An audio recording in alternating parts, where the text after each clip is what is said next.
Hello guys, welcome back to my channel. এটা কি বলো তো তোমরা সবাই?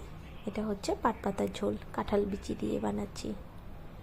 তো তোমরা কিভাবে খাও অবশ্যই কমেন্ট করবে। তো আমি এটার জন্য একটু জল গরম করে নিয়েছি। গরম করার পর তারপর আমি কাঁচা লঙ্কা কেটে দিয়ে দেব।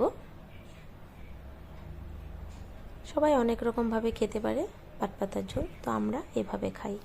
তো আমি এটার মধ্যে নুন দিয়ে দিলাম। এখন আমি হলুদ দিয়ে দিয়েছি। প্লিজ তোমরা সবাই কমেন্ট করবে তোমরা কিভাবে খাও পাট পাতার ঝোলটাকে। তারপর আমি কাঁঠাল গুটিগুলো দিয়ে দিচ্ছি, একটু সিদ্ধ করে নিব। এগুলো দিয়ে যারা তিতো খেতে ভালোবাসে ওরা এটা ভালোবাসবে। তো ভালো করে সিদ্ধ করে নিব।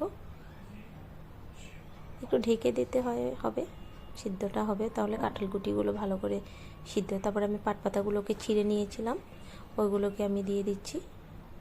ধুয়ে নিয়েছি, তারপর দিচ্ছি।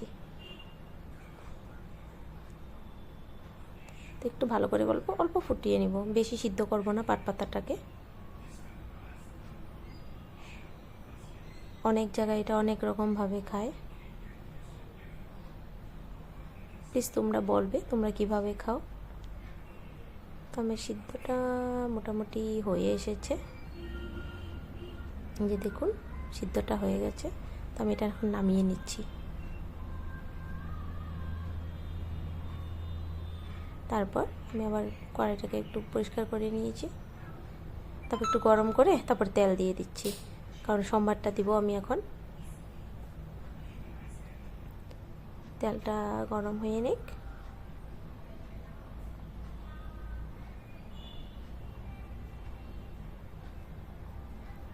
তারপর আমি শুকনো লঙ্কা সোমবার দিচ্ছি। সোমবারে শুকনো লঙ্কাটাকে একটু আমি ভেজে নেব,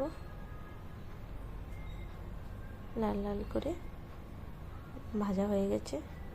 এখন আমি সরষা ফোড়ন দিব, কারণ আমি তো এটা নিরামিষ বানাচ্ছি, তো আমি তো এটার মধ্যে পেঁয়াজ দেবো না। আমি সরষা দিয়েছি, পেঁয়াজও দেওয়া যায়, তো আমি দিচ্ছি না, কারণ আমি এটা নিরামিষ বানাচ্ছি।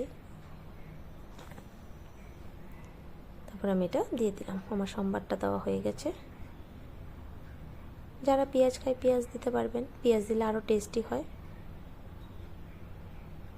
কিন্তু আমি তো এটা নিরামিষ বানাচ্ছি, তাই আমি পেঁয়াজ দেব না। তা আমার হয়ে গেছে পাট পাতার ঝোলটা। এখন আমি নামিয়ে নিচ্ছি। যারা তিতো খেতে ভালোবাসে এটা তাদের খুবই প্রিয় খাদ্য। তো তোমরা আমাকে বলবে কে কে তোমরা পাট পাতা ভালোবাসো।